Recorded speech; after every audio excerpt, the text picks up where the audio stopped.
Welcome to our quick tutorial on how to delete emails from the trash folder in Gmail using your PC, especially with the new updates. Let's get started. First, open your favorite web browser and navigate to gmail.com.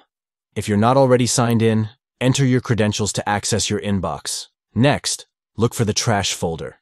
It's located on the left-hand side of your Gmail interface. If you don't see it right away, you may need to click on More to expand your folder list. Once you find the trash folder, click on it to open it up.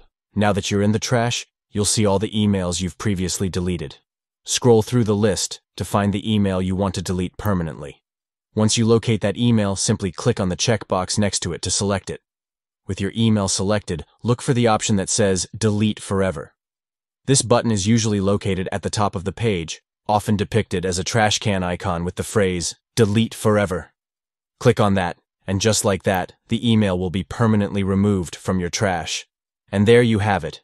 You've successfully deleted an email from your trash folder on Gmail. Keep in mind that once you delete an email forever, it cannot be recovered. So make sure you really want to do this.